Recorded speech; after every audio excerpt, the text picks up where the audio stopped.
And I'll be moderating tonight's discussion. Our topic is called Separating Israel in the Partisan Era. And I'm just as interested as you are in what that means. And we're going to find out from our two speakers who actually spoke earlier today at a luncheon series. I also want to thank Adath Israel for hosting us here tonight. Okay. And now let me begin with our speakers. To my immediate left is Adath Israel, who is the Executive Director of Scholars for Peace in the Middle East. He's also a Fellow of the Middle East Forum and a Senior Research Fellow at the Big and Sadat Center for Strategic Studies. He's a professor at the History of Haifa, and he's been trained as a Middle Eastern historian, and he will be providing, and has provided, he writes very prolifically on many topics that are impacting Jews both here and in Israel, and on geopolitical foreign policy, as well as on Israeli and Zionist history. And I'm just going to position him a little bit as the broader historian for our evening. He's written a book, he's co-authored Religion, Politics, and the Origins of Palestine Refugee Relief, and he's a contributor to the Case Against Academic Boycotts of Israel, and he's published, as I said, very widely. To my far left is Renan Levine. Renan Levine is an associate professor of politics, and he studies voting behavior and political strategy in the Department of Political Science at the University of Toronto, Scarborough. He's published several studies examining how Israeli voters often cast votes to influence the shape of post-election governing coalitions. Renan also studies voter behavior, both in Canada and the US, and historically as well. So he can provide us with an understanding of how partisan views shape our support of Israel. So in a sense, you have two speakers tonight. One who is perhaps taking a macro view, a historical view, or Dr. Romanowski, and our second speaker who's going to go maybe a little more granular into actual voting behavior. All of us live in our own little bubbles, and we don't often know what other people think. We just had an election in Canada, and I can't believe who won. Okay. But that's a whole other story. And what we're going to have in terms of our format is each speaker will speak for about 15 or 20 minutes. Then there'll be, not necessarily a rebuttal, but either I will ask a question or they will ask each other a question, and then we'll open it up to you because you're here tonight. We want to make sure that all of you have a chance to ask a question. John Stuart Mill said, "He who knows only his own side of the case knows little of that. His reasons may be good, and no one may have been able to refute them, but if he is equally unable to refute the reasons on the opposite side, if he does not so much as know what they are, he has no ground for preferring either opinion. Nor is it enough that he should hear the opinions of adversaries from his own teachers presented as they state them and accompanied by what they offer as refutations. He must be able to hear them from persons who actually believe them. And I have not had much coffee, so please speak up. We're going to start with a little quiz, okay? And this quiz is subtitled, How Well Do You Know Your American Cousins? In 2016, we asked thousands of Americans, randomly selected, in the conflict between Israelis and Palestinians, how much should the United States support the Israelis? How much? What's the answer? What unit you're talking about? Dollars? Yeah, hold on. How much should they support it? Should we support it a great deal? Okay. Well, it was support a great deal, a moderate amount, a little, lot and a little, something like that. There's four or five labeled categories. The interesting thing is, though, they made the decision to ask the question, randomly selected before this one or right after, in the conflict between the Israelis and Palestinians, how much should the United States support the Palestinians? So I want to note that it's not a how much do you support, or do you support one side or the other, but it's how much do you think the country should support. So the quiz is, what do you think is the percentage of Americans who said that America should support both the Israelis and Palestinians a great deal or a lot, support only the Israelis a great deal or a lot, not the Palestinians, support neither, or support the Palestinians a great deal, not the Israelis? So, the categories that you can play are greater than 40%, 25 to 40%, 10 to 25%, or less than 10. Okay, so we'll start with the first two. Support both a great deal versus support the Israelis only a great deal. You can talk to the person next to you, and we'll do a show of hands. Is it less than 10, 10 to 25%, 25 to 40, or greater than 40? So which one? Support both. These are what Americans say in the conflict between Israelis and Palestinians. These are people who say the United States should support both the Israelis and the Palestinians a great deal. So 40%. 2016, you said? 2016. During the election. During the election. During the election. At that time, it was probably human nature support. At that particular moment in time. Okay, how many of you think less than 10% say support both? How many of you think 10 to 25% say support both? 25 to 40? I would say top that. Greater than 40? Okay. Now, support only Israel. Less than 10? 10 to 25? 25 to 40? Greater than 40? Okay. The answers are, it's actually just under 40% of Americans say they support both. U.S. should support both. The answer to supporting only Israel is a bit over 30%. So, one thing to walk away from is about 70 plus percent of Americans either think that the United States should support both Israelis and the Palestinians, or think that they should support Israelis a lot and not so much the Palestinians. Excuse me, I'm going to have to interrupt for one moment for an announcement about two cars that are illegally parked. They will be ticketed and towed. One is a light gray Ford Fusion, license BL5N848, and the other vehicle is dark gray blue Ford Escape, license SYISL8, ISL 8. So I hope it's no one in here. Sorry for that. Back to the. Anyways, where were we? So about 70% support either the Israelis a great, say U.S. should support the Israelis a great deal, not the Palestinians, or support both. The next most common one was support neither, which is about 25% of all Americans. So support for neither the Israelis or the Palestinians is really a small number, about 5%. Okay. There are some partisan differences, and that's what we're going to talk about. Right? But the snapshot I'm providing for, not quite today to start out, is a few years ago, it seems like a lifetime.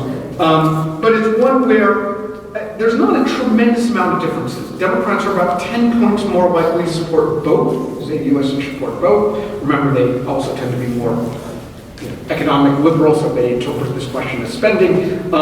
And Republicans are about 15 points more likely to say that they support, the U.S. should support Israelis a great deal or a lot, but not the Palestinians to that extent. So there are some emerging differences on the ground. But this isn't huge differences between the two parties. Why does this matter? The reason why we're talking about it is something that's come up these last couple of days in the impeachment hearings was, especially last week, with the testimony of the U.S. ambassadors to the Ukraine. And each of them spoke about how important they stressed to the new Zelensky government in the Ukraine, how important it was to be bipartisan, stay above partisan politics, because of the fear that if they were seen as weighing in for one party or another in the United States, that would turn the other party against them. In recent years, the problem is that Israel, and the question of the U.S. relationship to Israel, has become much less bipartisan. It never was perfectly bipartisan. Okay? The people like me who say, well, we've got a problem on our hands, need to remember that there was always issues. There was always tensions. But they were tensions that tended to involve sort of minorities in both parties. Right? George H.W. Bush infamously made a comment when the OE from the former Soviet Union were coming to Israel, and Israel asked the United States government for loan guarantees. He complained that he was but one person competing against an army of lobbyists that were getting Congress to release the loan guarantees, and he wasn't so sure about it. Reaction was swift, and reaction was bipartisan. Republicans and Democrats said, we're cool with these millions of dollars of loan guarantees to the Israelis. So there was what we call cross-cutting disagreements, but most of each of the parties were strongly pro-Israel. Increasingly, that level of bipartisan cooperation, with the exception of recent events like you just deserted the Kurds, we're all mad at you, is increasingly two teams, Team Blue and Team Red. The differences between Team Blue and Team Red, and the extent to which people see themselves as either one or the other, and that they live in areas that are either one or the other, has been increasing since the 1960s. So what issue do you think pushed this sorting in the United States? It started in the 1960s. And led people who used to have a far level of disagreement on issues either away or into the Democratic Party, away or into the Republican Party. What issue do you think, since the 1960s, drove sort of Americans into two well-defined camps? The 67 war. Well, fortunately, Vietnam stopped in 75 and stopped being an issue a few years before that. Vietnam contributed, but there was a lot of Republicans with bone spurs, shall we say. Abortion. Abortion would have been in the 70s.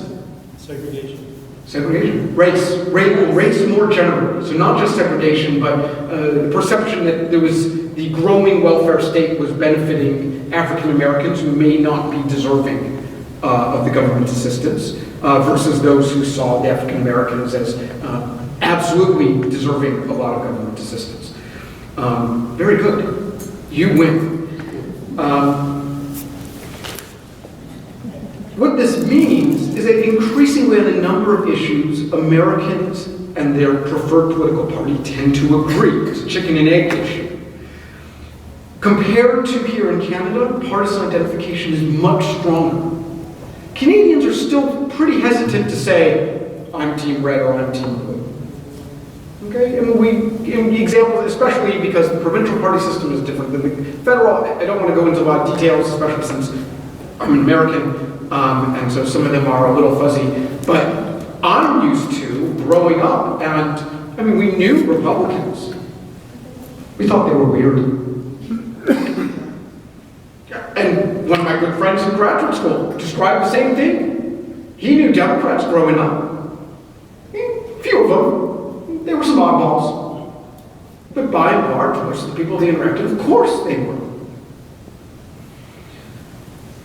If you go to church, where you go to church, what groups you identify with, what social activities you prefer, if you drive a Prius versus a pickup truck, all those things seem to map onto people's partisan identifications in ways that we at least don't yet see in Canada.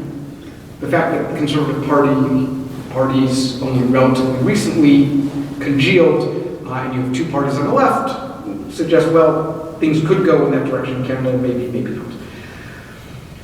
What have we seen in the internet era? We've seen an amplification of that. Information flows in entire ecosystems. Okay? Conversations are held, not between Republicans and Democrats, but between media sources, trusted and watched regularly by Republicans, and the Republican fans and the Republican commentators, and a separate, often separate ecosystem that's more dominated by Democrats, watched and listened to by Democrats. The conversation between them is Democrats, which means more and more and more, the conversations Americans are having are not harsh. They're not fighting with each other. Most of the conversations are with people who absolutely agree with them. Okay? It's that rare Thanksgiving dinner, right? Where some distant cousins come and then everyone warily looks at each other at the table and is like, should we talk politics? Because if we talk politics, then things are going down. Professor Romorowski and I grew up together. Our high school was outside of Philadelphia, Pennsylvania, in a place called Montgomery County. James Carville, political commentator and before that strategist, famously described our home state as Pittsburgh in the west, Philadelphia in the east, Alabama in the middle. He wasn't wrong, and that was 30 years ago, and times have changed. Time changed the way when he said that, the area where we went to high school in the suburban county was represented by a Jewish Republican. The senator, one of the two senators, was a Jewish Republican. But in 1992, with a campaign manager, creative and arrogant named Jake Tapper, you may have heard of, a Democrat named Marjorie Margolies-Mizvinsky, took the seat for the Democrats, and with a small, brief period of time during the Clinton scandals, it's been held Democrat ever since. Growing up, we never have thought that the county executive would have gone anything, would have even allowed the Democrats. Top three from there, now dominated by Democrats. Did someone not move their car? Shame. So the word Republican. Yeah. So I bring this up as illustrative of changes. Instead of it just being Pittsburgh and Philadelphia and Alabama in the middle, now we're looking at a landscape where big cities and their suburbs are increasingly Democrat. Rural areas, small town, increasingly Republican. So we see a magnification, but that Democrat line has gone beyond the city limits into the suburbs. There's less sharing neighborhoods, cities, social views, as I talked about, as a result of this ecosystem where you're talking to people you agree with more and more. The Republicans, a number of issues have become more conservative, more uniformly conservative, Democrats more uniformly liberal. Mainly over race. Immigration, of course, in this last presidential election, also an important factor.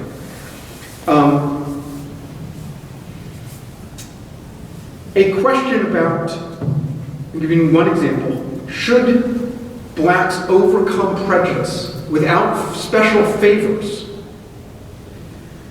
Between 1994 and 2008, with some little perturbations, about half of all Republicans strongly agreed that blacks should overcome prejudice without favors. In that period, 40% of Democrats. So there's a difference. But between 2008 and 2018, right, the era of Obama and now Trump, the percentage of Republicans who strongly agree, you can also somewhat agree, has remained mostly constant, about 48%. The number of Democrats who strongly agree has gone down to 20%.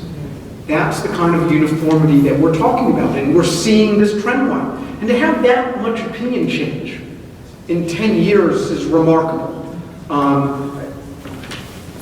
Gay marriage is, I mean, most people don't change their opinions. I mean, you're going to listen to me talk tonight, and I'm not going to change your mind. Not writ large. With a few exceptions, that is gay marriage. So the fact that we see that kind of change among subsection, perfect, 5 minutes. That's remarkable in terms of perspective. So let me set up what we're going to be talking about here. My computer wakes up. Sorry about that. Is in many ways a question not just what's happening to Israel's support, but will 2020 be any different? Republicans think that yes, or there's some Republicans think that this could be very different. This could be a motivating factor, and perhaps this explains why Donald Trump is so keen to do things like recognize Israel. I mean, move the embassy to Jerusalem, recognize the Israeli sovereignty over the West Bank, or Mike Pompeo's announcement the other yesterday, that although he didn't say the settlements in the West Bank were legal, but he said they were not illegal. So what is this going to change? Is this clearly what's going on is that the Republicans are hoping that Israel and Jews are going to be a wedge issue. Talking about the squad, right? 4 young women in Congress elected as Democrats, trying to use these people as wedge issues. I should note this isn't the first time that Republican Jewish activists have had high hopes. But I'm skeptical that they have had any success based on messy polls. As I like to remind people, we as a community have a hard time deciding when we debate who is a Jew, let alone a pollster. Some pollsters say, are you Jewish? If you're Jewish, you get counted. Others go a bit further. Other Jewish, did you have a bar mitzvah? Obviously not very many. If Republican Jewish activists had an impact that made a difference, it might only have been in 2000, and that gets a huge asterisk.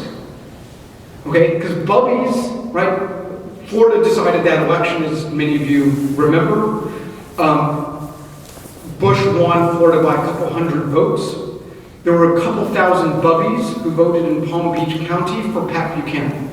When I say Pat Buchanan is a Nazi, I'm not making a huge exaggeration. He's xenophobic, anti-Israel.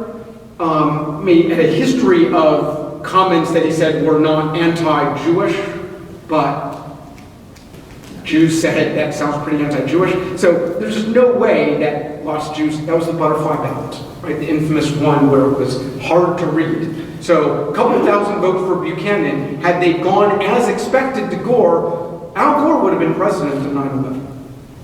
Okay, so if Jews made a difference, it was in 2000, and that was perhaps by mistake.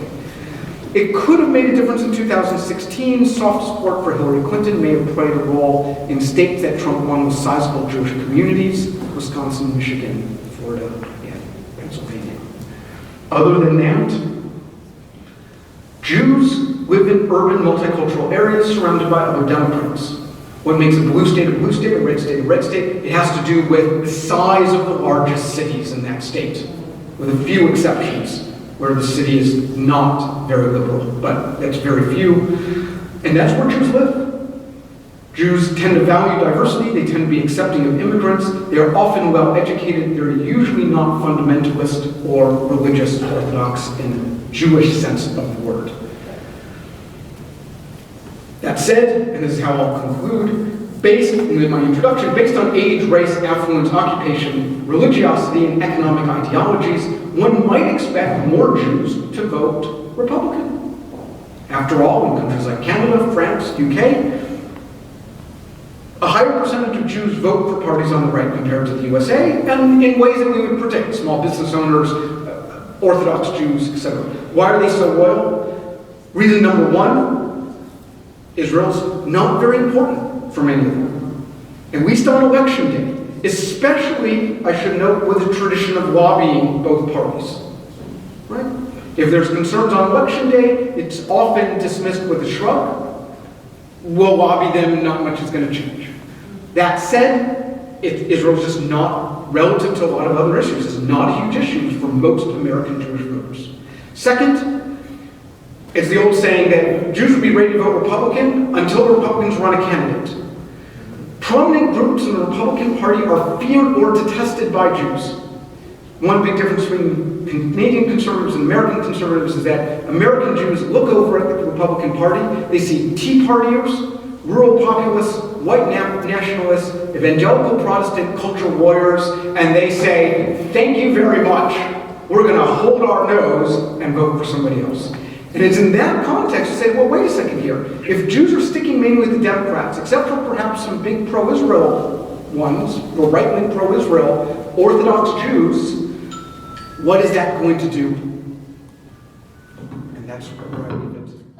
I want to highlight for our audience the meat of what you're saying in terms of that we live in our own echo chamber and that what we think we're doing is maybe not what the data are showing us in terms of the divide that has occurred over the decades, both in terms of your own growing up in a county outside of Philadelphia that is now a Democrat, and what we call the liberal fortress of Toronto that did not elect one conservative candidate. I just want to read you two things very quickly because I think, so how does this play out in the real world, this partisanship? So the AP report on the Trump administration announcement on Monday by Pompeo that it no longer considers Israeli settlements in the West Bank to be a violation of international law, and I quote Pompeo, calling the establishment of civilian settlements inconsistent with international law has not advanced the cause of peace, Pompeo said. The hard truth is that there will never be a judicial resolution to the conflict, and arguments about who is right and who is wrong as a matter of international law will not bring peace. So this is a news item in the AP. Now I'm going to read you a tweet by someone who you may know. Israeli settlements in occupied territory are illegal. This is clear from international law and multiple United Nations resolutions. Once again, Mr. Trump is isolating the United States and undermining diplomacy by pandering to his extremist base, Bernie Sanders. On the same day. And so I think that kind of puts flesh on the bones of how partisanship, how we're not even talking over each other. We're not even talking. And I hope that's a good segue into what you have to say, Asaf. If not, my apologies, but I thought I should just mention that. You've got 20 minutes, go ahead, it's all yours. Thank you, Jack. Thank you, everybody. I got up at 5 o'clock this morning to come from Philly, so I'll stand up. So I've had a few shots of caffeine to make me moving, but as long as there's caffeine and bourbon, I'm good to go. I try. So Renan gave the political, theorist, analytical understanding of where we are. I'll go into my historical understanding of the issues. Bringing a little bit of what I see and what I've been observing on this matter.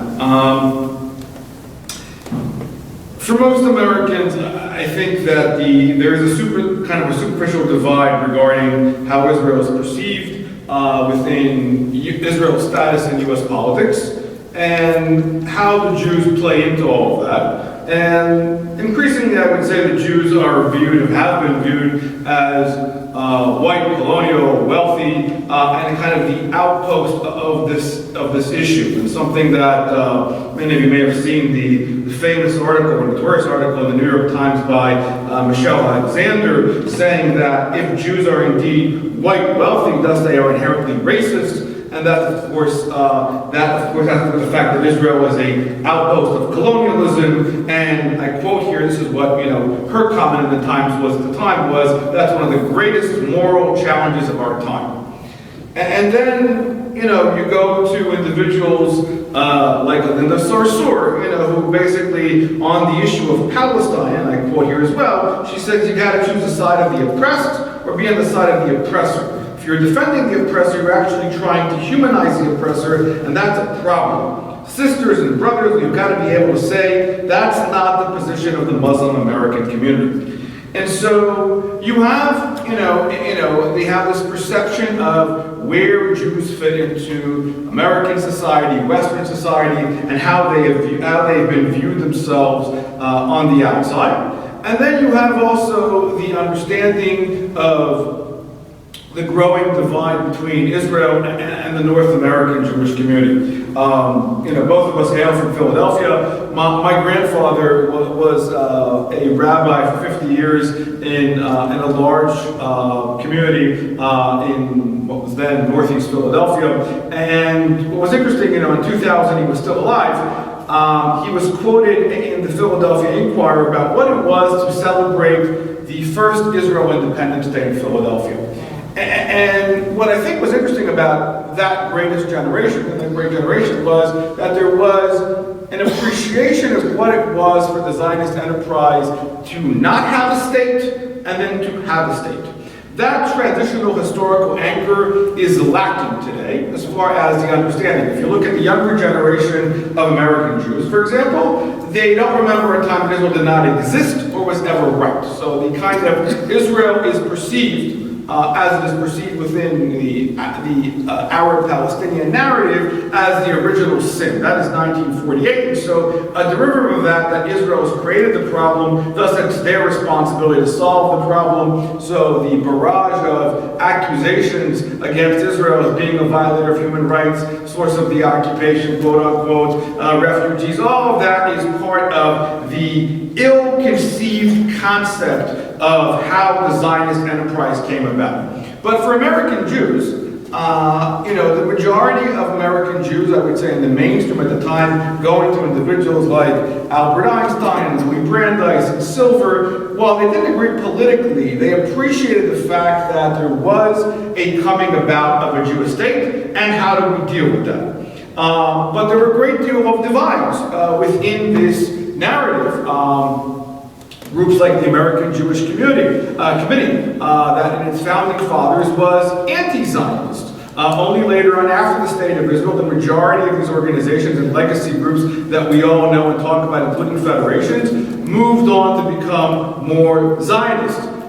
There were a great deal of debates, for example, between David Ben-Gurion and the American Jewish community, who would come and say that all Jews have a responsibility, for example, to move to Israel. And the response was, what are you talking about? We're first and foremost Americans. And we're not even sure that the kind of Zionist project you're going to create is going to be conducive or democratic. We argue that it should be democratic, but if you're not going to deal with that, then we may not be on your side. There's been a great deal of trying to understand and explain the reality of Israel to American Jews and attitudes. But there was a high point, going to back to Renan's point back in the 60s. I mean, there was a growth after the Six-Day War of the appreciation of American Jews of what Israel meant to them. And one of the main ramifications of the Six-Day War, I would argue, was for the first time Israel was seen as a true military force to be reckoned with, not only by the Arab world,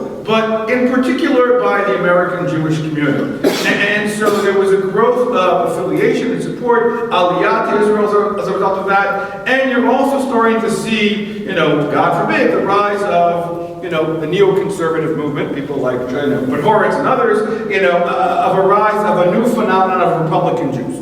And now the interesting, dynamic, historically speaking, part of the affiliation, historically speaking, notwithstanding, contemporary stuff as far as the Democratic Party, Jews have seen themselves as affiliated with the Democratic Party of FDR and JFK. So there is, that notion of, this is the kind of Democrats we need to be, and historical issues that have been pertaining to Jews. Above all, anti-Semitism that, has been, an issue that, was parcel of the Democratic vernacular, has been something that they found to be, supporting those issues. Republicans, so it crossed over party lines. But after the Six-Day War, you started to see a much more interesting phenomenon as far as Jews and their affiliation and their party affiliations. And again, it's not been consistent over the years. There's been, an ebb and flow of moving between parties as a result of different reasons. The Six-Day War definitely made a shift in that understanding of the world itself. The other part, which I think is, is the perception and the conception of the connection between our own, talking as an American, as the U.S. experience and Israel, there was a sense of the affiliation and connection to Israel because of shared values. I mean, something that goes back to, earlier times as far as John Adams. One of the famous quotes that Adams gave in 1808 was that Jews, and I quote here, are the most glorious nation that ever inhabited the earth. The Roman and their empire were nothing in comparison to the Jews. They gave us religion in 3/4 of the globe and influenced the affairs of mankind more and more happily than any other nation, ancient or modern. And so again, the concept of Jews and Israel within the American experience has been one of shared values and something that where that affiliation comes from. Analogous to that kind of quote, Ted Cruz, for example, recently made a comment about Israel, and I quote here as well. He said, "The land of Israel was the birthplace of the Jewish people. Here their spiritual, religious, political identity was shaped. Here they have attained statehood, created cultural values, and a national universal significance, and gave to the world the eternal book of books." Now, you also saw similar sentiments and similar skepticism, about this from Democrats as well, going back to the days of Harry Truman. Harry Truman, the only Jew that Harry Truman ever knew was his business partner, Eddie Jacobson. And Eddie Jacobson was the one individual that made sure that on the eve of the U.S. support for partition of Palestine, that it was Chaim Weizmann who was able to get to talk to Harry Truman. And as a result of that relationship, that was able to make the case for this to happen. And one of the famous quotes in that incident itself was the fact that that Jacobson never asked Truman for anything. At that point in time, by the time there was so much discussion about, Palestine and the lobbying and what was happening in the States, Truman was fed up with the idea and didn't want anything to do with the topic. And again, he went to, those of you who sure remember the story, know the story that he went against his own cabinet.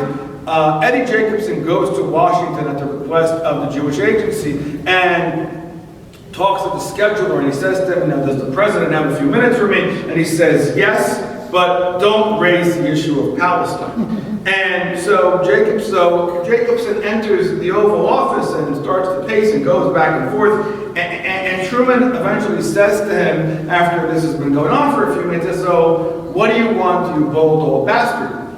And as the story goes, and he says, I want you to meet with Chaim Weizmann. And he says, why? I said, because you need to hear the story of where this all comes from. And the famous photo that I'm sure many of you have seen that is still in the White House of Harry Truman and Chaim Weizmann holding the scroll, the small scroll that Weizmann gave to Harry Truman was a result of not only an hour-long meeting, it was a night-long meeting that took place where Weizmann was able to tell the entire story of the connection between Jews and the land of Israel to Harry Truman and why what he is doing is critical. So, if you look historically at U.S. American presidents, Israel, the concept, there's not been a president, I would argue, since Harry Truman that has not tried to solve and resolve the Israeli-Palestinian dynamic. Everybody wants to try.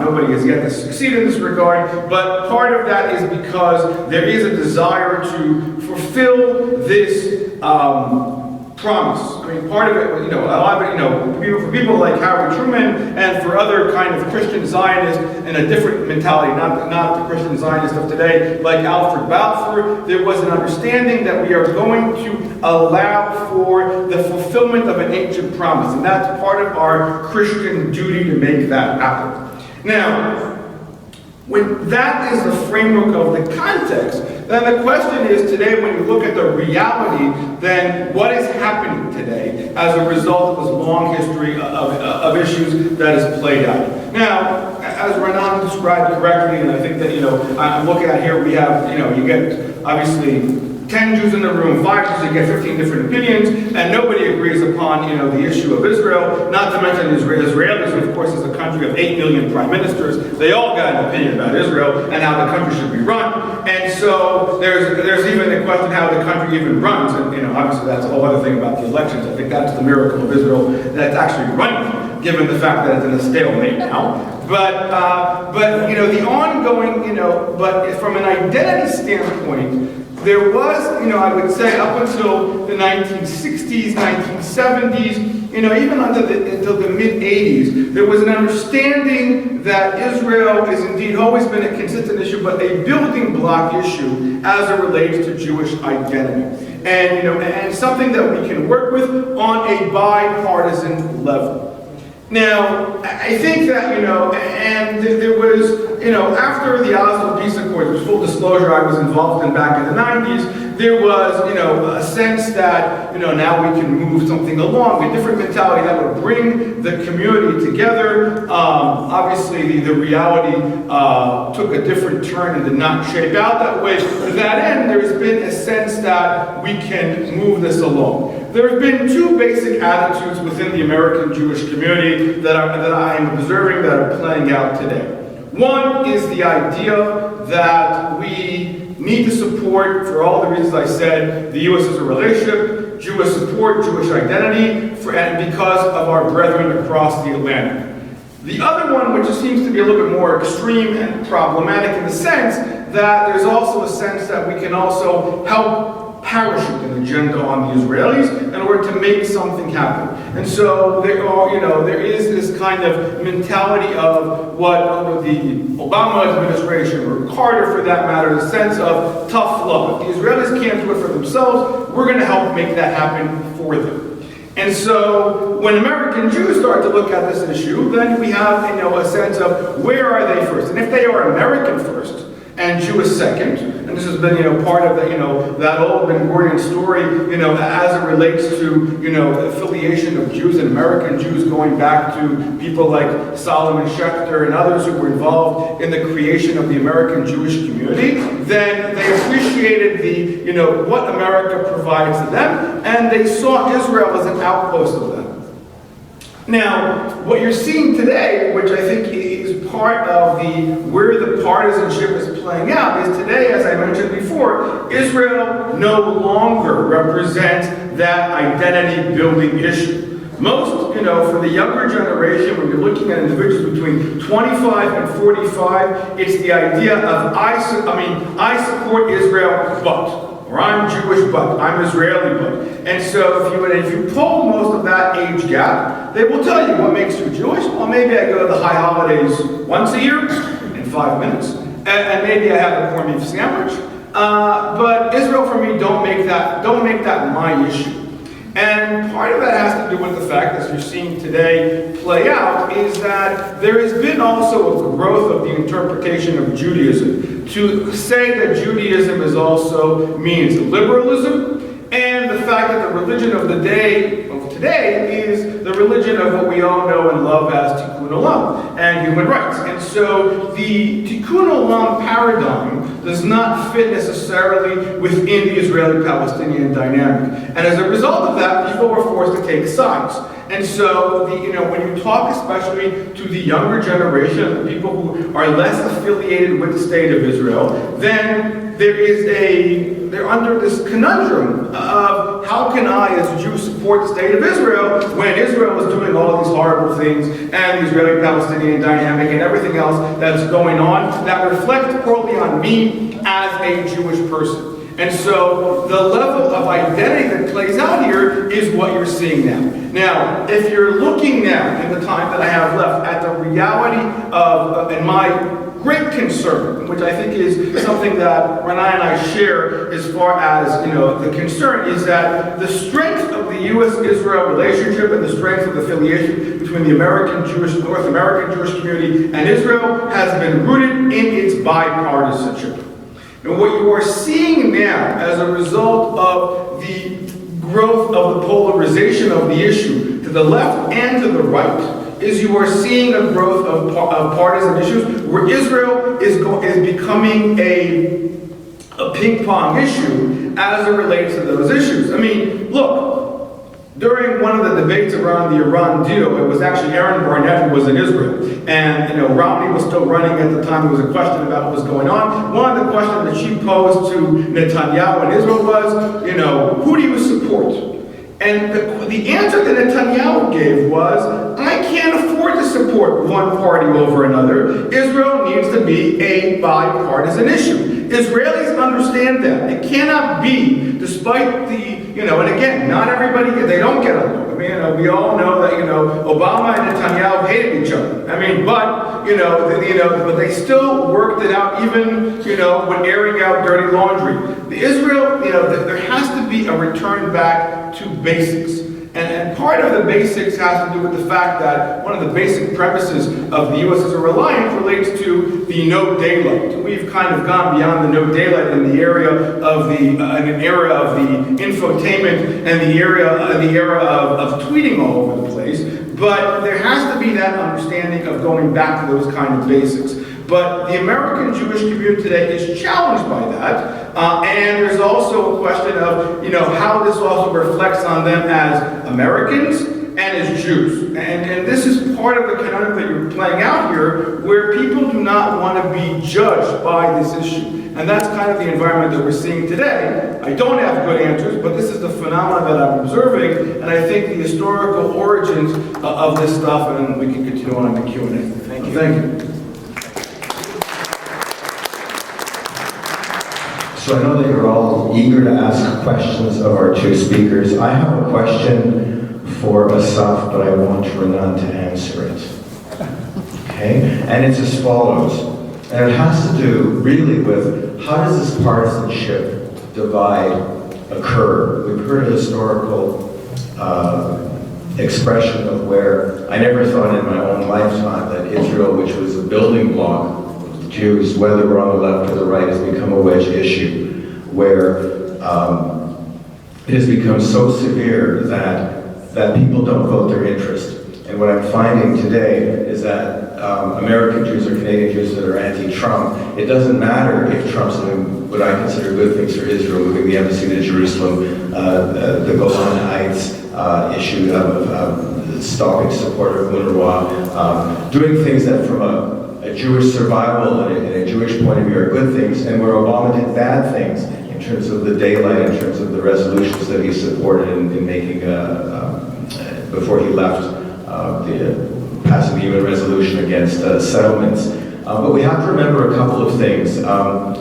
This is not an Israeli problem, it's a North American Jewish problem as I see it. American Jewry is in decline. You mentioned your late grandfather, the rabbi, in Philadelphia, 77% intermarriage rate, and I think many Jews in America see America first and being Jewish second. The other thing that has changed is that Israel had 6% of world Jewry in 1948, and today it has 53% of world Jewry. And, to some of my friends who are out here, 63% of Israelis are Mizrahi. They're from Arab lands. They're people of color in terms of the identity politics, intersectionality checklist. Israel hits all the marks in terms of being filled with people that are not Ashkenazi European oppressors. At the same time, it seems as if Israel gets no traction with the Democrats because if it supports gay rights, it's gay washing. If it supports sports teams, it's sports washing. Whatever it does is wrong. So my question, it's a very long question, it's the only question I'm going to get off the stage, is how do attitudes change? You're tracking them, you're describing them as stuff, you're tracking them. Are there pivotal moments or inflection points where people just shift or flip. Does your data have anything to say about that or not? Thank you for that question, first off, that I will now try to answer.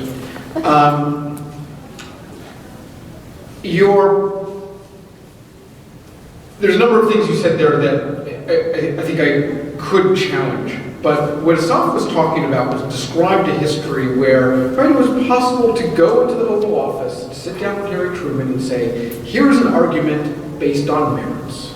And I want you to consider this argument based on merits.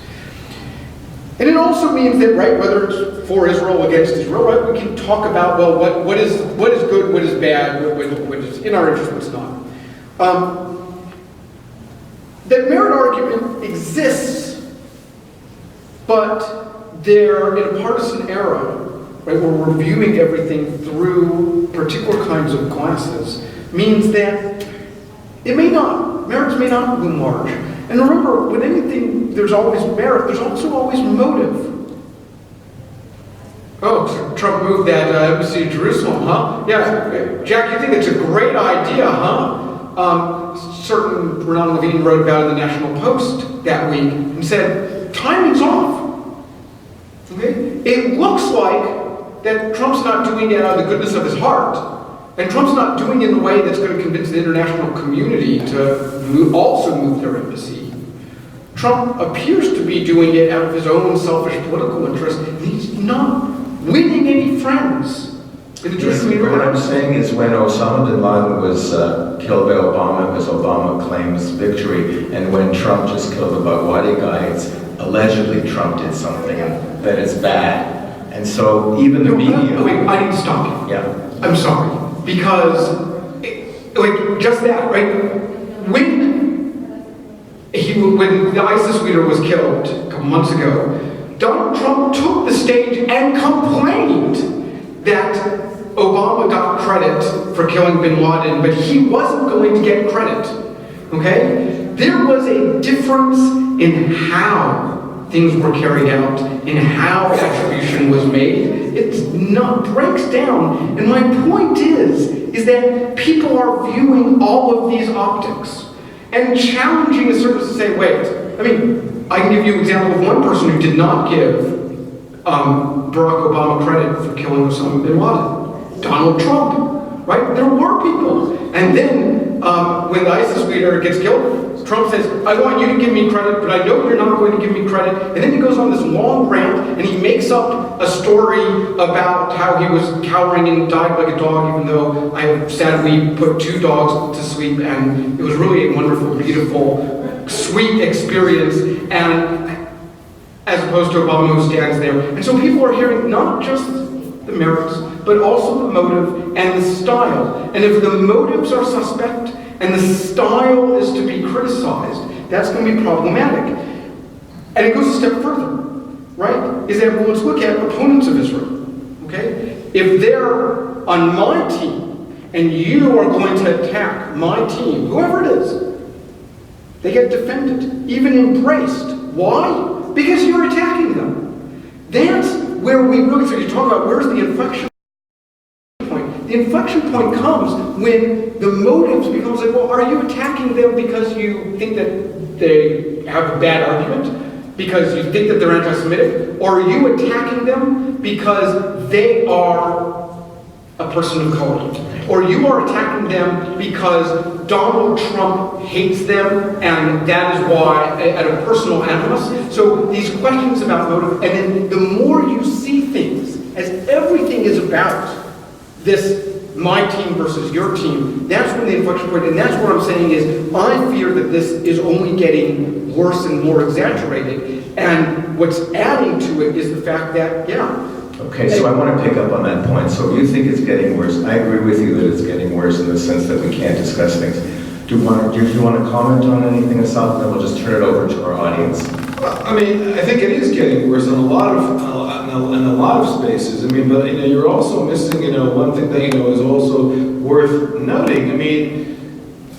There are less and less centrists. I mean, there's no scoop jacks and Democrats. There's no blue dogs. I mean, when you have, when you're looking for, and with the case study of the Democratic Party today, which, has gone hard left. I mean, and that, and to a point where when the last DNC meeting, which took place back in Philly again, home base for a lot of those things, they decided to take out the pro-Israel language in that meeting. And, you're seeing it play out now in the debates.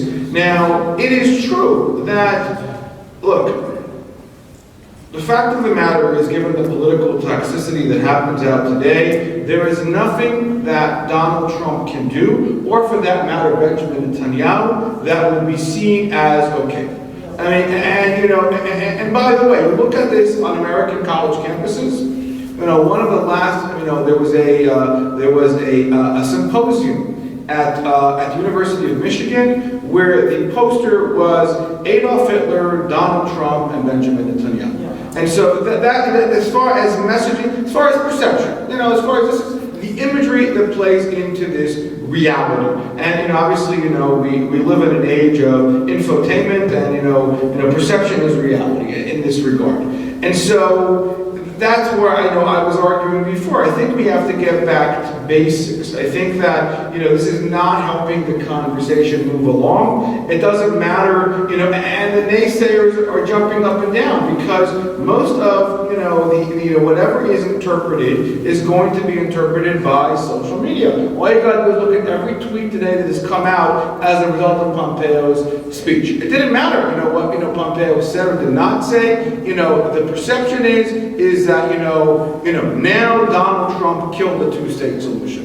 And this was a move to, solidify Benjamin Netanyahu's, role into office. I sat in the Prime Minister's office, and I will tell you, one of the greatest concerns that the Israelis have today is that for them, Donald Trump is, as much as they like, the actions and the results, they're not sure what Donald Trump is going to do. And part of the concern that they have is that they may be pushed into a corner, a quid pro quo, as what do we owe back as a result of that? And Donald Trump prides himself on being the art of the deal maker. So he's going to try. So there's a lot of unknowns. And so, but it's something, if I can add in real quick. I mean, we obviously have been sitting here waiting for 3 years for the ultimate peace plan to come through. I'm still waiting. It's still waiting. But I agree with you. I think Likud in particular has been very nervous because whatever comes in a Trump peace plan, if it doesn't match, right? So we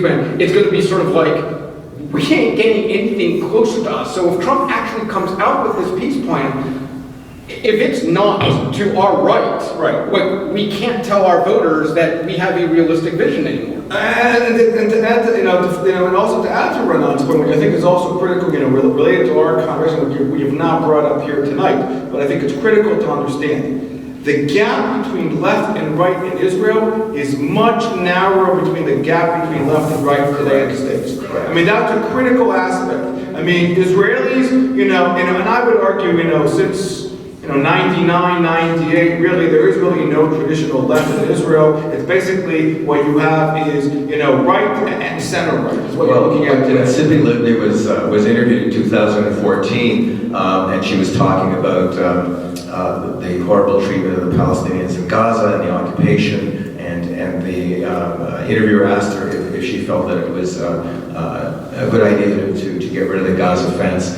so that the Gazans could be freed. And she said, "Are you crazy? My son serves in Gaza."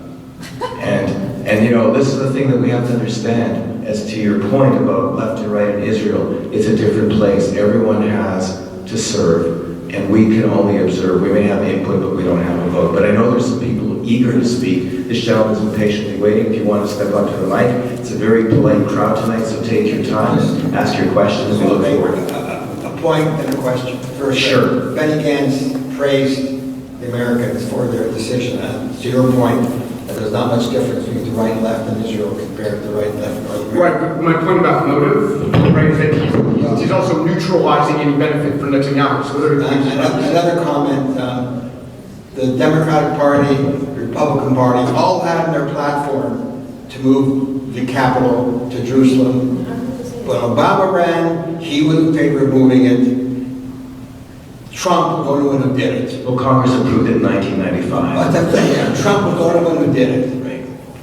But I have a question. In Canada, the Conservatives did manage to get the majority of Jews. Stephen Harper was a great friend of the Jews, and we showed it by voting for him with Jason Kenney and John Baird. Why can't that happen in the States? Why isn't the Jews moving to the Conservatives when you have such great decisions made by the so-called American right? Thank you for that great question. It's what we call negative partisanship. I mentioned it briefly at the end, that it's when the Republicans run a candidate, right? Jews who you would expect might be Republican go, wait, there's Tea Party, there's rural populists, there's white nationalists, there's evangelical Christian cultural warriors, and I am not... All of them are great friends of the Jews. Right, Tea Party was... The evangelicals were the only ones who went to Israel during the Intifada when they were bombing. I'm being descriptive. American Jews look at those groups and they say that those are not my people. Right. It's very tribal. I mean, you can aspire and hope to whatever you want. I'm just laying out the cold hard facts. There's a great deal of skepticism, in the evangelical community. I've spoken to many evangelical groups, and actually their response is, why don't the Jews like us? Because we're so supportive of these issues.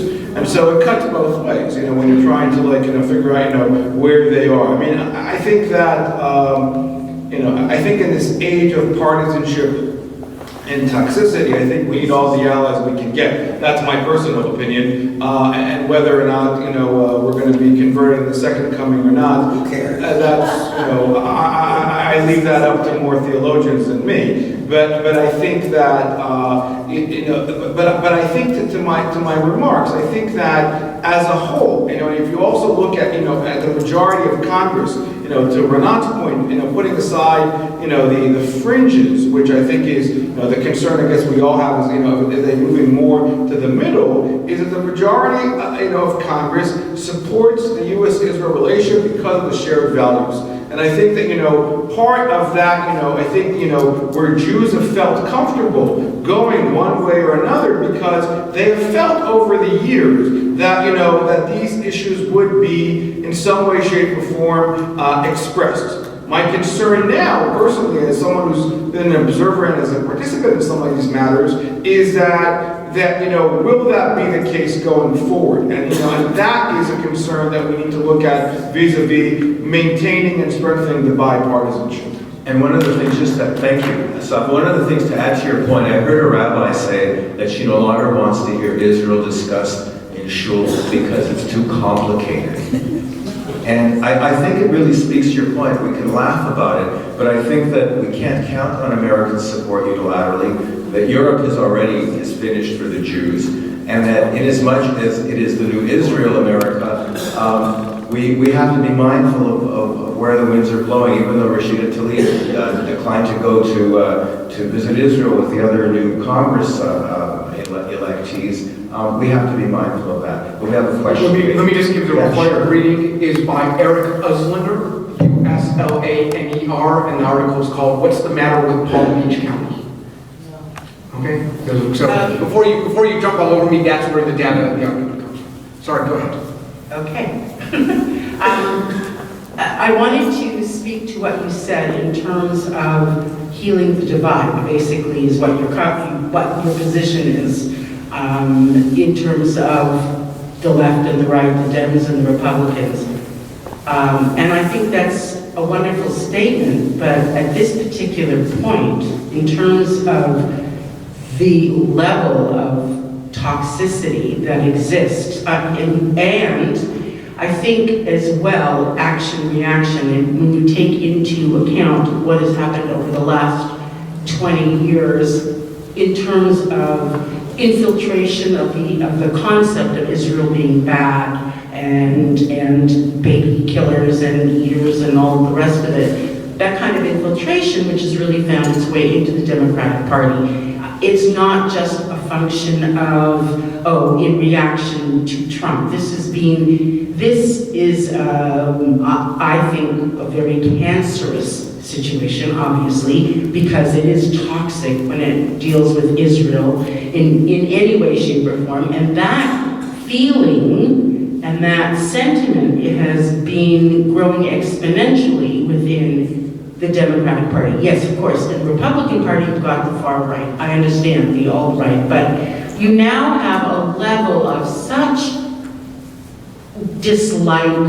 It's the ping pong ball. It's like Elizabeth May in this country as a Green, who's about the environment or whatever, gets up and starts like beating down on Israel out of like nowhere in terms of her platform. I'm saying it's so invasive on the left in terms of this anti-Israel sentiment. How do you propose to make amends and heal this rift? Look, I don't, I'm an historian, I never predict the future, I only talk about history, but, history tends to repeat itself.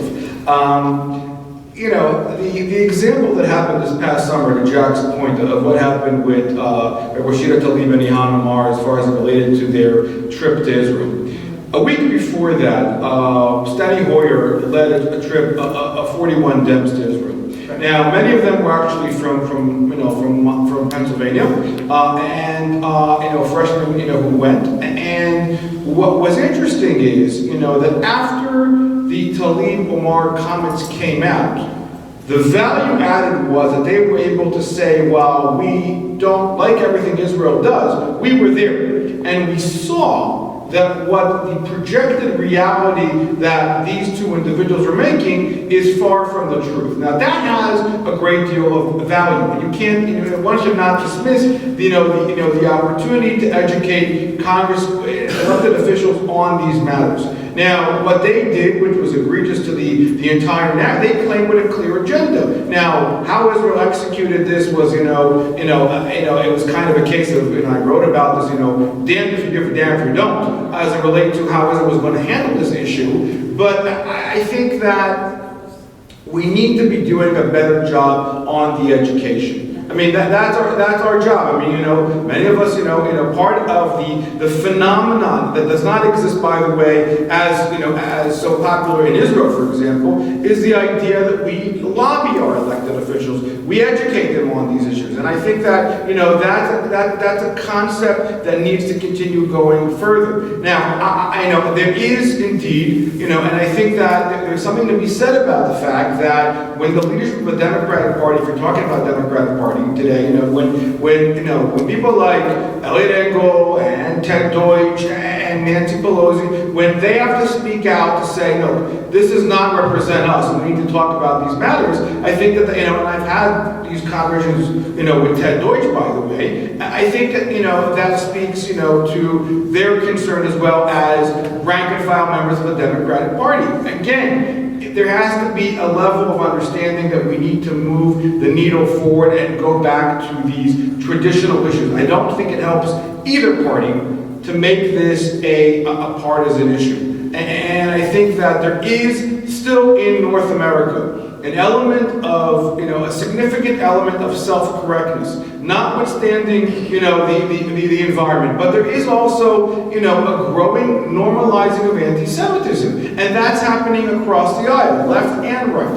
And something we should be concerned about. And I think that, when you're looking at, I don't see institutional changes yet. But what I am seeing, when you're talking about, people don't care what Renan and I have to say, really, they look at icons of the day. When people like Bill Maher, who are talking on HBO, people like Dave Chappelle, who are talking about breaking race issues as far as, how far we've gotten as far as identity politics and the sensitivity, that is far from reality, those are flickers. But I think that, they have to talk about society and what we need to be as it relates to these matters. And that's a way to start changing the curve, turning the corner on these matters. And again, it's going to take a long time. But You're fooling yourself. One question. All education world is not going to change the core Okay. We have another, if you want to ask a question, please go to the mic. That's your opinion, but that's okay. Question. We'll probably have time. Go ahead, sir. First, I'd like to clarify to all the beautiful political sciences there. Zionism is not a political term, it's a biblical term. You can claim it's a historical term, which is true, but that's what it is. So the fact that it's being politicized in itself, that's something wrong with the picture. But for my colleague who specializes in American policy, politics, I'm just curious how this switch took place, because the Democratic Party during the 1930s was the party of the KKK. During World War II was the party of Mr. Kennedy, whose father was a big anti-Semite who didn't allow Jews in America. Not much left of that family, I wonder why. So, in terms of support for Israel today, because I was pretty active in social media, I can honestly say to you that Christian Zionists are probably far more pro-Israel than most of the Jews I encounter. Go ahead. So how can morally a Jewish person support a party which is the founder of the KKK?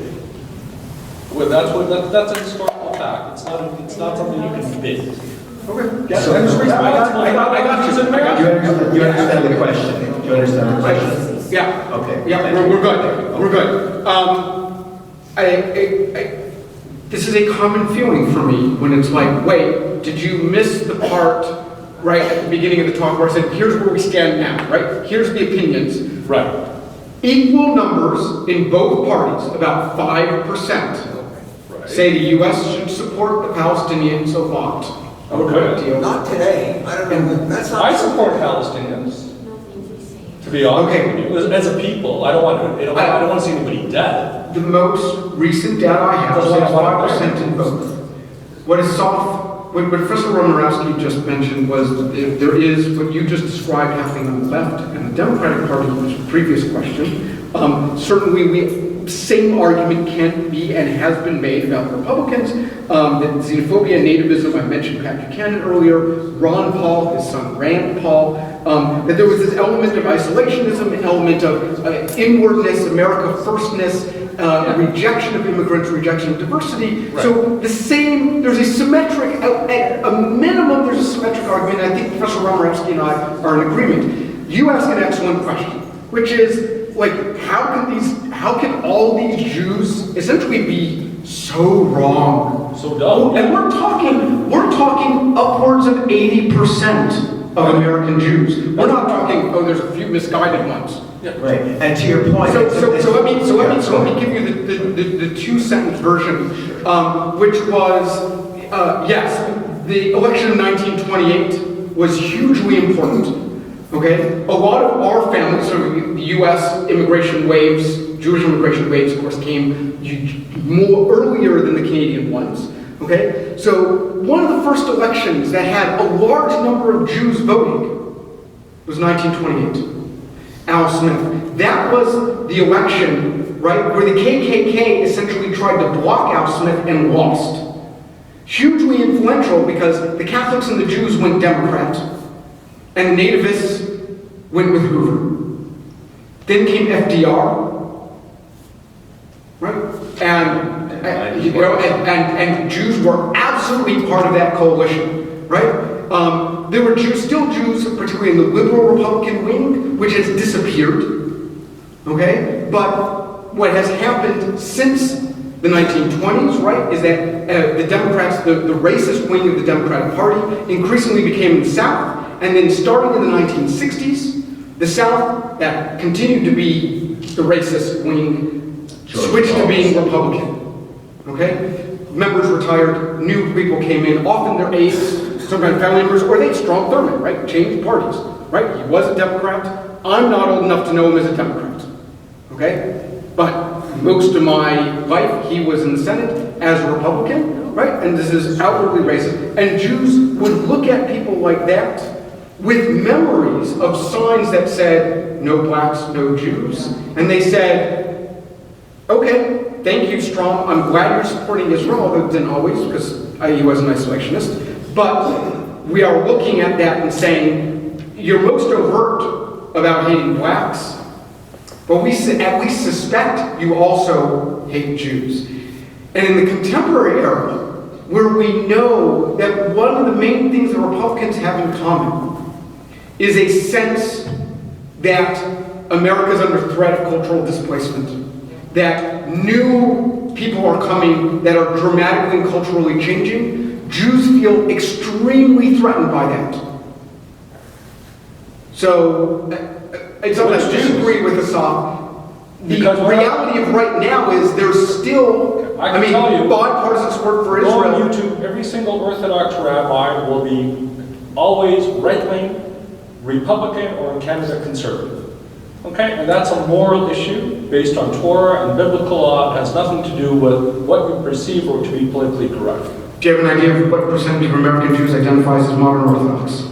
More now. I would say probably 10-15%, and I would say it's probably growing because they have the highest birth It's rate. about 8 to 10%. 8 to 10. 8 to 10. But you know, to your point, what's interesting, and as a psychologist, what I want to kind of comment on is that so much of what we do in terms of our emotional decision making is all irrational. So it's all based on tribalism. So do these people look like me or act like me? Do I like them? So if you don't drive a Prius, if you don't shop in a certain store, if you are a Walmart person, if you're not urban, even though Andrew Scheer said that he would not do anything about gay rights or abortion, it didn't matter because he didn't look like the kind of person you wanted to vote for. Even though Justin Trudeau wore blackface 3 times, Don Cherry was thrown out as a racist because it was a business decision because the show's losing money because they overpaid for it. But I wanted to just summarize what You're having trouble getting over Don being fired, Tom. I'll never get it. But I think the 2 points that are very discouraging that you're both making is that there is no center, that we have moved further and further to the extreme. The bipartisan support that Jews have always been able to have is gone, and that if you make the wrong bet, if you bet on red, and a Democrat is elected in 2020 in Israel...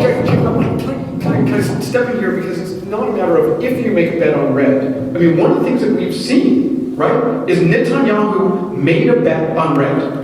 And it's not just in this last election campaign where he's hanging these banners of him and Trump together, but he bet on red right when he was, letting the Republicans invite him to speak to Congress, letting that be a platform where he was widely seen as attacking Obama. Whether that was, I think, accurate or not, it is worth contemplating. But we know that the audience was seeing it in a particular way. So it's not like, oh, this isn't necessarily what's happening, but it's like right now, in the place we're at right now, there's a lot of Americans that support Israel. A lot of them. Where we may be going as Israel, at least the Likud party, is choosing Team Red, could have some huge repercussions, not just for the U.S., but also because they're alienating American Jews who are saying, you're not part of my team. I heard that. Well, the other issue, I mean, look, apropos of Renat's point, I mean, on the flip side of it, Netanyahu has posters with him and Vladimir Putin. So it's Putin, Netanyahu, and Donald Trump. And so, and there's, look, when you polled Israelis before the elections, and you asked them, who do you vote for? The perception was in Israel, this was, a poll that was made, anything but Barack Obama. And the understanding was that Donald Trump was an anomaly. Nobody knew who Donald Trump was. What they didn't realize, and if you told Israelis, was we know Clinton because of the name. And the perception was that people would vote, that Hillary would be similar to Bill Clinton. And so they remembered the 90s, they remembered the fact that there was a relationship between Bill Clinton and Rabin, and that made something of a difference to them as far as the collective Israeli memory. Donald Trump, and again, I think for, the Israelis have, part of the lost in translation that you're seeing today is that, despite the fact that there are enough, American elected officials going to Israel, Israelis are still, it's an anomaly for them, American political tricks and how American politics works. I mean, there's a very small minority of people, if you go to Shukla Carmel and Machane Yehuda, you're not going to get a real, understanding of, PACs and AIPAC or anything else like that and how, lobbying for Israel. And so the challenges are, and what you're seeing, today is what they are seeing is they're seeing the facts on the ground. The speech that Benny Gantz and Netanyahu both made, on the issue of the Golan Heights was exactly the same message. Nobody disagreed on that issue. And so what they are challenged with, and I think, and I'm not sure that they're exactly choosing Team Red. I think they're having the challenging part expressing their own policies. And this is part of the issue that they have, projecting that to the world. Because one of the bigger issues that we're seeing, and you and I see in different circles, is that the number one issue when it comes to the public discourse is boycotting Israel. Something I see in Europe, something I see in the States. And so how to deal with that as far as trying to articulate this bipartisan message. The ironic part, which I'm sure we're all aware of, is of course that Benjamin Netanyahu is more of a centrist in comparison to the other members of his own coalition. I mean, the appointment of Naftali Bennett now, solidifies, exactly, his coalition. This was a clear agenda. So, I mean, again, I think that part of the fact that there is this narrower gap between left and right in Israel, and how to project that outside of Israel, because when we look at it through our own prism, then that's part of the lost in translation that plays out in these whether or not it's by design or by not, whether they go red or blue. Right. Thank you. Question, sir? Yeah, so I want to shift the narrative a little bit here. Like I keep thinking about globalism. I keep thinking about this massive amount of anti-Semitism that's just rearing its head in the universities throughout North America, in Europe, the massive amount of immigration, which is really driving or bringing the anti-Semitism much more predominantly to the future, into the present than it ever has been. And you think that, is this going to kind of create more cohesiveness with the Jewish populations in North America, maybe politically, or you think it's going to start driving the Jews more underground again, where they're denying their Jewishness, where they're just afraid to even, well, in Europe, you can't wear Jewish symbols in a lot of places anymore. Are we hiding, or are we going to come together stronger as a Jewish community with this and this globalism to drive this? Do you mean is anti-Semitism good for business? I think it's great. Didn't hear that. Do you want to start, or do you want me to? Well, it's going to pull us together. You think so? What you're saying. I think is that your question? Well, yeah, as it will pull the Jews together in the United States as more of a conservative voting bloc, or is there still going to be this 80% liberalism in terms of the way the Jews continue to vote in the future? Does it matter? Does the Jewish vote even matter? The most Muslim population. The most assimilated Jews in Europe were the German Jews, who made up less than 5% of the population. Right, but if we're talking about today. Yes, I know, but I'm talking about what denial and blindness can make you blind to. But there's a lot of analogies. I think I'm comfortable with that. Exactly. Because there's a lot of freedom in the U.S., and I think the gentleman is asking a question. I just would like to answer it. Right, best answer it. Yeah. So where's My expectation. Okay, so two things. So I understand your question two ways. One is divides between American Jews and other Jewish diasporan communities and in fact Jews in Israel. No. And then Jews within America and its I'm neighbors. more concerned about the diaspora Jewish communities in Europe, in the United States, and Canada. Where is anti-Semitism going to just kind of make us disappear, as in the sense that, you may not even be going to shul anymore, you don't care, you just want to blend in, kind of. Well, we're already not going to shul. Well, okay, are we going to be Zionists, or is? I mean, I have spent decades now being like one of the youngest people at shul. And I'm one of the oldest in mine. But where are we going to be supporting Israel as more multicultural, as more political correctness, as more globalism, as more immigration comes in? Who's going to be supporting Israel? There's a book that just came out by Jack Wertheimer to speak to that direct. I don't want to take away from your comment about where things are going. And it's a Pew Research poll. I think you could speak to that too, because I think anecdotal information isn't a really good answer. We have two things going on. We have a diminution of Jewish observance with greater intermarriage amongst some. We've got a growing Orthodox population. Birthright, for example, 25% of the participants are Orthodox kids. The reform movement has not been able to send enough reform Jewish kids on birthright on their own. At the same time, we have anti-Semitism growing in the U.S. Ilana Omar speaks with impunity. We see this in Canada too, both on and off campus. And so the question is there a turning point to this?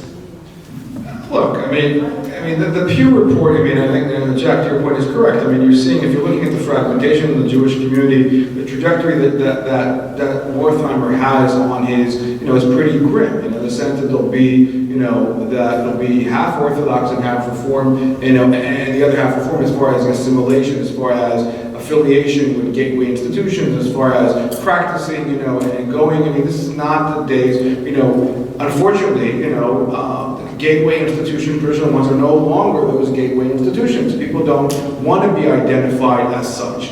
In Europe today, I did a symposium on anti-Semitism in Germany, and we did it at the main synagogue in Berlin. I had to go through 5 security checkpoints. There was a radius of armed guards all over the place. I mean, as far as, the difficulty of expressing Jewishness is hard, and it's overt. I mean, it's all over the place. I mean, the only difference in Europe is that if you go around with a Star of David and a swastika, you get arrested. Here, that becomes a free speech issue. And so the Europeans, and especially in areas like Germany, they know the collective memory of what anti-Semitism means to them. They have a challenge with the issue of Israel, as it relates to the boycott movement, because they see the boycott movement as an obstacle for what they perceive to be as the two-state solution. And so, but so long as we continue to interpret, Judaism as a form of liberalism, and the fact that liberalism is tikkun olam, and the fact that, and that I am Jewish, but, then there is a growing sense that, Israel does not represent me. And from the anti-Semitic narrative, I would argue that Israel in that prison has become, encapsulated every possible anti-Semitic trope from the Middle Ages to today, as one target. So, Jews are accused for everything, left and right. Either you're a revolutionary or you're money grubbers. Whatever it is, you are responsible for every possible ailment in the world. So the other narrative that is being,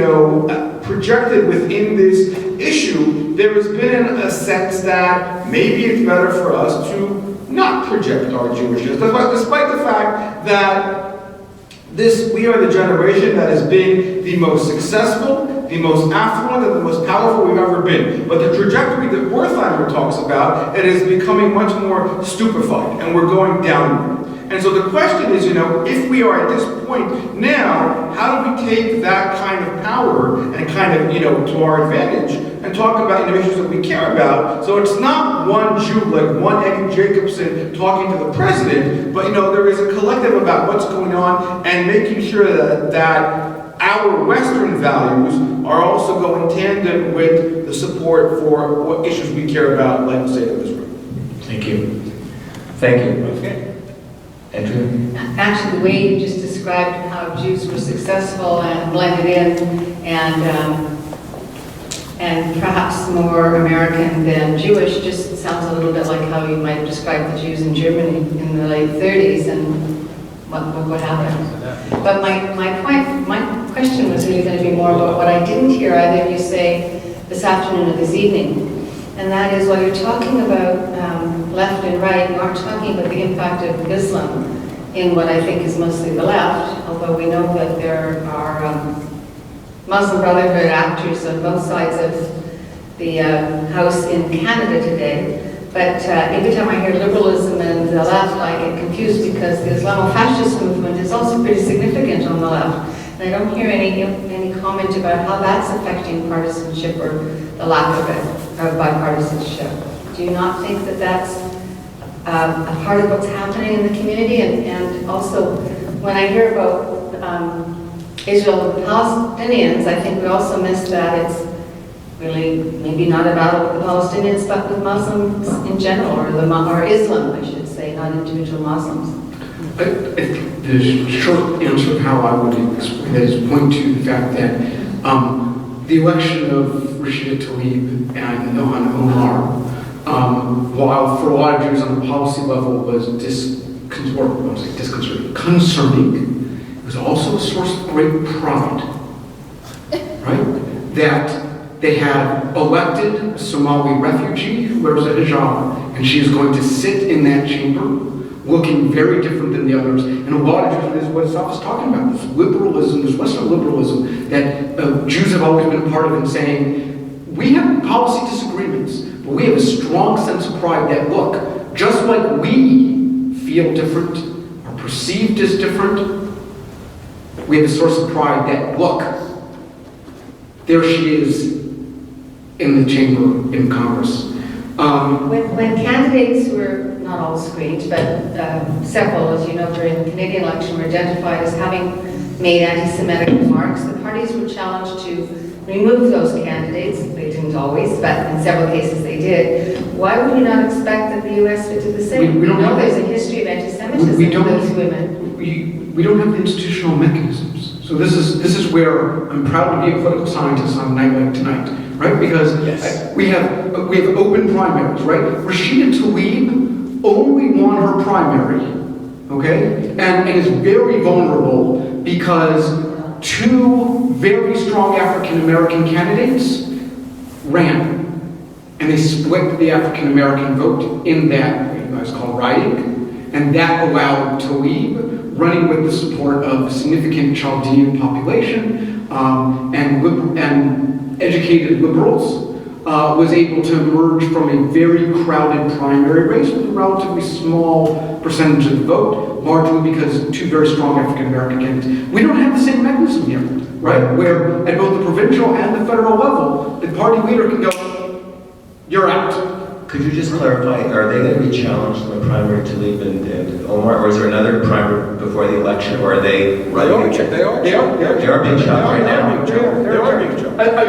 I don't think Omar is going to face a serious, because part of what I'm talking about with partisanship is that, I mean, all of the silly, crazy, dumb / anti-Semitic things that she said should have put her in trouble. But the more Donald Trump piled on her, the more people in her district said, we know this irritates you, and even though she has said some things that maybe she regrets, we regret that she said, we're going to send her back. I think two of the adjacent members of Congress are Jewish, right? And they've had long meetings with her. And they're supportive of her. And no one knows their names. Phillips is one of them. Right.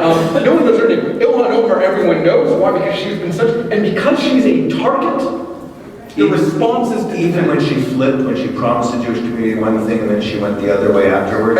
We're talking this is the big picture, right? I remember when we ask people why do you, there's two models of people understanding with why you vote, and one is that you keep sort of running town and you don't remember why it is you support the person or dislike the person. What you remember is your emotional response, and so you don't necessarily remember what it is. So it's very hard to vote with any voters. I mean, most voters are Netflixing and chilling as opposed to watching the recap of the impeachment hearings tonight. So those voters, it's like, well, were there facts that you remembered? Or you remembered emotional response? No, the big thing, if they're seeing Donald Trump attack, that sticks in their head and they say stick with it. So he was always vulnerable. Right. So the takeaway is that the liberal side of Jews that want to see people getting their rights and having a Somali woman in a hijab fits a lot of our own values in terms of accepting the stranger and being kind. Trumps the sectarian particularistic needs of being Jewish, even if she's anti-Semitic, we dismiss it. Just as I dismissed, until I found out yesterday that Justin Trudeau is very against BDS in Canada. I can't believe he actually came out and made a statement against it because I have such a hard time with Justin Trudeau, so I have to be mindful of my own biases. You've been very patient, sir. Your question. Okay, I'll try and stick to questions instead of statements. Just as an observation, I'm curious why the squad is getting as much publicity as they are. I mean, I just can't understand why OAC or ACO and Tlaib and whatever, I see them they're always on television. Why? I don't understand. They're entertaining. They're entertaining. It's entertainment. I mean, it's it is I mean, AOC is the most adept politician other than Donald Trump. Well, that's the point. Is it the networks then who are deciding? Well, it's more than that. I mean, it's the fact that, you're talking to social scientists, we look for archives and trying to glean decision-making processes. What are you exactly gleaning from, Twitter feeds? It's hard to figure out, what is, where decision-making processes are being made on any level. But the fact of the matter is that they know, and this is what you saw exactly, they have known how to use social media to their advantage, and they've done it well. And the fact that, to Renan's point, it's something interesting to watch. People are intrigued by it. If you watch every talk show, after, from Kimmel to Colbert and whatnot, then, and Jon Stewart, the whole idea of how politics are being they are the one deciding politics, and, using that divide to their advantage to make it, to use that as an anchor for, a comedic value or a political sense of how Americans think. Because Donald Trump has attacked them and has made them a target, they become very attractive. I mean, and they use it to their advantage. The fact that, whatever, Tlaib does, her map of Palestine, the Quran, everything else, she has every possible swag to make the case. The point that was raised before, about the question about American Muslims. Now, the interesting part, and this is not new, American Muslims, understand the American democracy.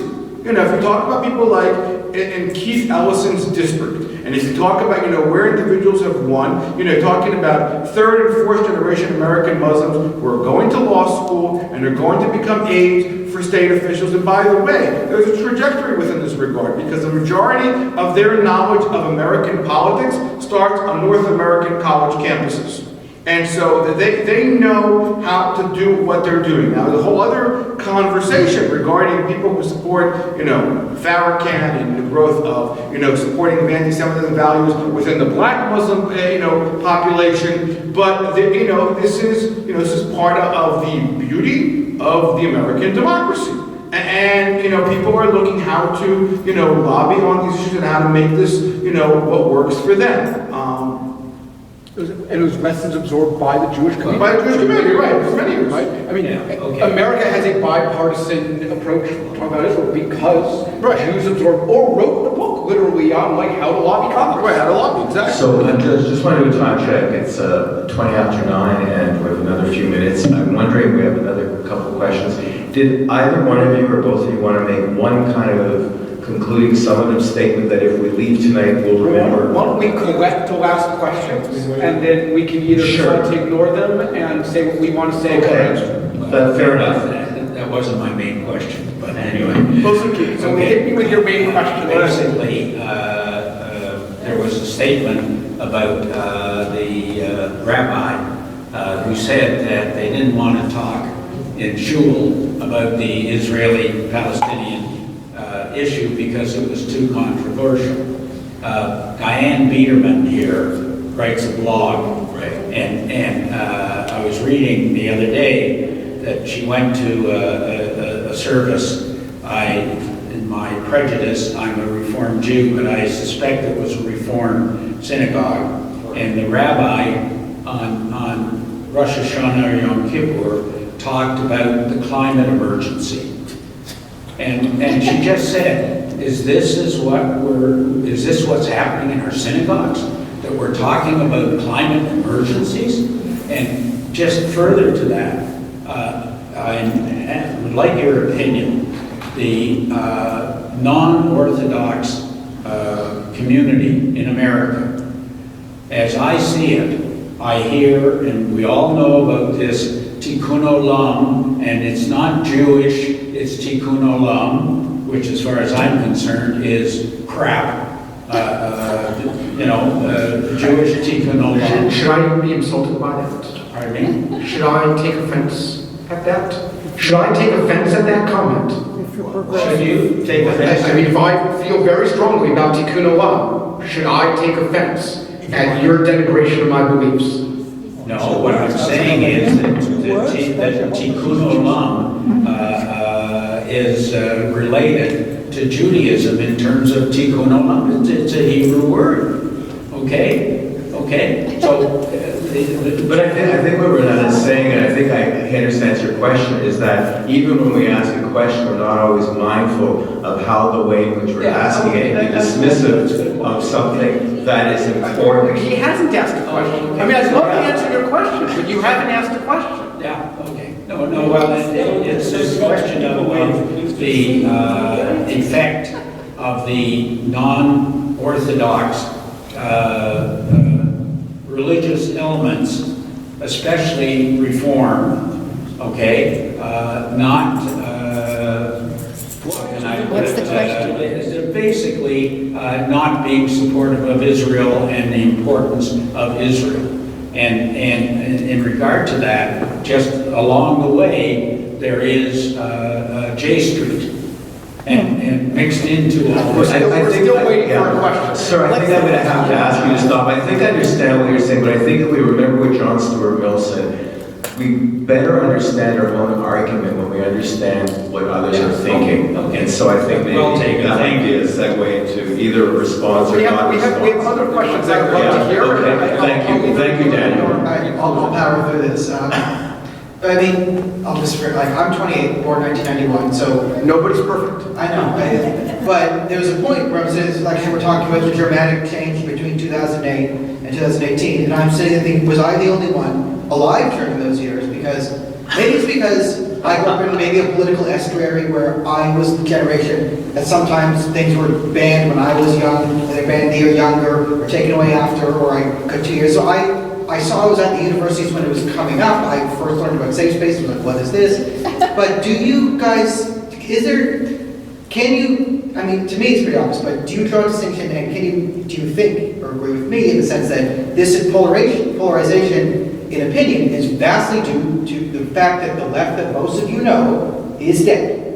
The liberal left is dead and dying, and the majority of the left is hitting critical mass. Intersectionality is a new thing. So when we talk about how complicated Israel and Palestine is, it's not complicated anymore to over half the population. Muslim beats Jew. Done. Like, that's the new philosophy. Like, so I've solved the Israel-Palestine problem for half the population there. So, one, I mean, am I crazy? Was I the only one alive during that time? And do you see this in the polling? Do you see what I see of that? Is there a major ideological shift in the left that is hitting critical mass and is driving this obviously rapid polling change? It's when they called Obama okay boomer. Yeah, It's called job security. You can't solve the problem so quickly. I've been doing it for too long. Right. I have written down your question. Let me take the others and we can. Yes, thank you. Go ahead. So I was wondering if I could contribute anything to this dialogue, and I still wonder about it. I did hear the opening statements, quoting Will, so I do appreciate that. Obviously, there's a huge public consensus in America, which we're mostly talking about here, with a little sidebar to Canada, about the fixation on the occupation and on racist apartheid practices, which obviously what we're talking about when we're referring to that is we're talking about Western Sahara, North Cyprus, Tibet, and every day in every newspaper and in Congress, both houses, and in parliaments around the world, we hear only about the discrimination that people face in Burma, the Rohingya, China, the Uyghurs, Somalia, and anyways, obviously this is a question that's very much tongue-in-cheek. But I do wonder after listening to this dialogue, if and with great respect to what we heard two questioners ago about the disdain for Tikkun Olam, for environmentalism, for world climate challenges, and I do wonder if we've narrowed our dialogue And if we're talking really in this echo chamber, which is where we started this evening, and that we do ourselves a disservice by separating ourselves from the larger discussions that are going on, whether we agree with them, disagree with them, have a different interpretation of them or not, and that we focus on defensive moves in terms of our support for Israel, Zionism, the Jewish people, and we do ourselves a disservice by ignoring all the other injustices in the world that the rest of the world, largely, especially the UN, ignores itself. And I wonder if we adopted a proactive and not defensive but offensive position in our arguments that embraced what was going on in the larger world, both in terms of politics and in terms of culture and in terms of the narrative of the day. If we do ourselves a huge disservice by ignoring that, disdaining that, or turning our backs on that, and likewise, if we share the world's ignorance and basically incompetence in dealing with the other global issues. Right now, the world's on fire. Whether you look at So I think that's the question. I think that's are we taking? Is there a possibility for two political scientists, a historian and a Thank you. And That's we're gonna no response? No, we're just writing them I wanna down, make- and then we're going to respond. Okay. If everyone can ask a Just question. ask the questions. Yeah. Thank you. I'm going to reverse the order and actually ask the question first, and then I'll make my comments. Go ahead. Do you think Obama has actually won and that there is no going back to bipartisanship? That's the question. Do you think Obama won? That's done. My comments are that actually, and I'll keep them relatively brief, I warn that Obama being elected would actually lead to a wave of global anti-Semitism, the like of which we haven't seen since the 1930s, because Israel does get substituted for Jew. And Israel didn't choose Team Red. Team Blue embraced Israel's existential enemies, and that's what's happened in my view. And education now is too late for, my experience is the US bubble communities, who've abandoned traditional Jewish belief, whether it's conservative reform. They've actually abandoned the traditional beliefs that didn't come through in the 50s and 60s and 70s. So education now is too late to reverse and get bipartisanships back. And when you have the centrists of the Democrat Party, so-called Nancy Pelosi, meeting with the terrorist-enabling worshipper Corbyn, a true anti-Semite in the UK, and liaising with him, how can you say that if the centrists are meeting with a Corbyn, how can you say there's a way back? And that's basically it. Thank you, Michael. All right. Any more? Yes, is there one more? One more question. Two more. Okay, go ahead. I think. Hi, I'm not going to make any statements, apart from the fact that I used to be a teacher. And what concerns me today, and I'm very active on Facebook, and tons of my students at York, at Western, at U of T, these places have become notorious for their anti-Semitism, and I think what we need to face today is what are we going to do to help them, and what is our Jewish leadership going to stand up and support these kids on campus? Because I've had Israeli kids write to me on Facebook, and ex-students of mine, and they are nervous to wear kibbutz. I'm sorry? Wait, she's asking a question. So I'm asking the question, what as we, and I mean, if we look at the audience here tonight, we are distinctly missing the younger generation. What are we doing to bring the younger generation, and I love Shul. I love Shul. You should contact. Can we get the last I think Daniel Corr and Hasbro Fellowship. I love Shul, but I sit in Shul and I'm saying this is too long. We need to up it up a little bit. We've got to reach out to our youth. And we are, and we're trying. We're doing it. We're doing it. The other side of it, I know it's time. The other side of it is. Jack, we're taking questions. You're the moderator. Stop. We have one more question. You're responding. We're supposed to be taking the last questions. Thank you. I'm a moderator. You'll have a chance to speak when I'm not Thank you, Renan. Thank you.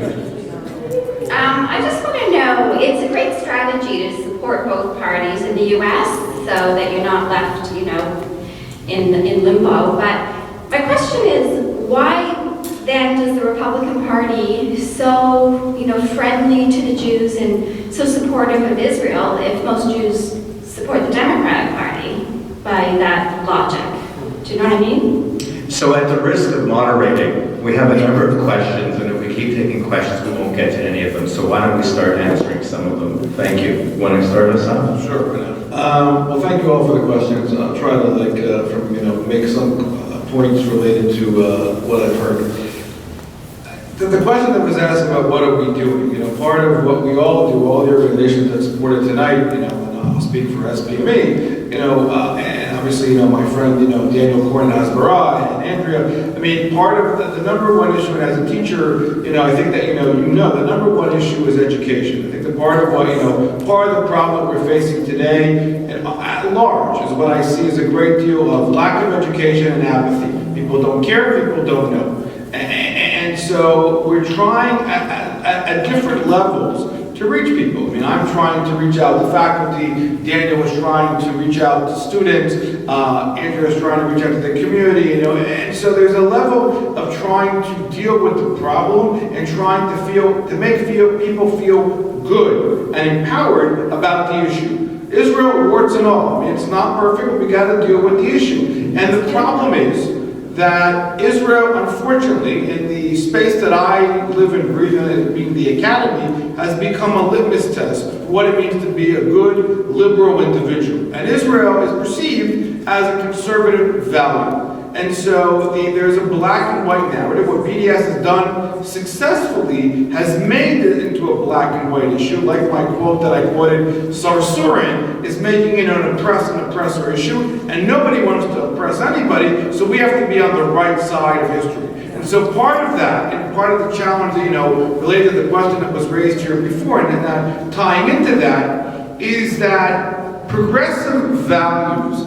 have been hijacked. So Israel, you cannot be a feminist, you cannot be LGBTQ, you cannot be this, and a Zionist. Because if you are, Zionism nullifies you. And the immediate connotation, apropos of studies that have been done, the Pew Report, when you say the word Zionism, the immediate connotation is racism. So Jews are racist, Israel is a racist state, everything falls within the race paradigm. And so part of that, you know, I think that, you know, what we need to be doing much more of, and I talk a lot about, you know, probably the young gentleman who asked the question before, is the fact that the Zionism of 48 or 67 is not the Zionism of today. We have to create one that younger people can digest, and they feel, and it relates to them. Now, maybe some of it's Startup Nation, and maybe not, but they also have to understand the historical, political context. And the fact of the matter is, and this is our challenge of the day, is that the opposition, in contrast to us, is monolithic. They don't debate these issues.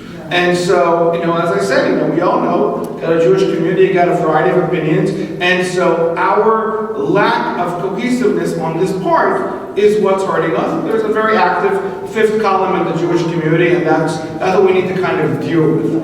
And there's no short answers to this. But what I am seeing is that as a way to maintain balance, at least within the academy, is that if we don't work on trying to strengthen that now, there'll be no balance going forward. And that's exactly part of the issue. Now, what has happened as a result of, you know, conservative values, and this is, you know, again, a segue into your point, is that there's been a perception is that, you know, this has become now a partisan issue. We've jumped on the issue, and people are looking to say, well, Israel is a Republican issue, and we need to, you know, but you can go back to,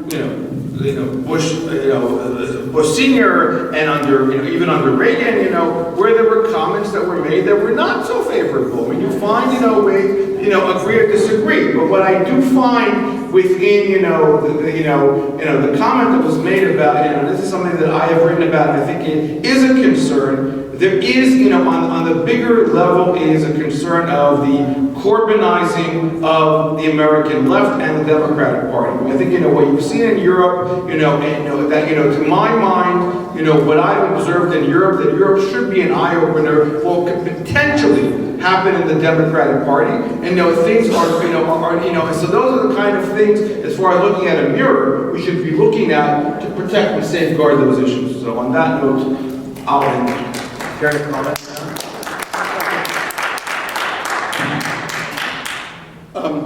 Before I disagree with Saf, the questions were, is the left dead? And the idea was that in Israel the left is dead. In America the left is certainly not dead, and that's creating or exacerbating the divide we find. That divide, right, then I think allows me to try to answer the question, can we go back to partisanship? And at least when it comes to Israel, I think we have to recognize that some of it has to do with organizations like SPME, a Saf's organization, right, and their efforts to build consensus, find common ground, build a partisan base among young people especially. But there's also probably going to be, there's at least some viewpoints that say that Israel is part of that.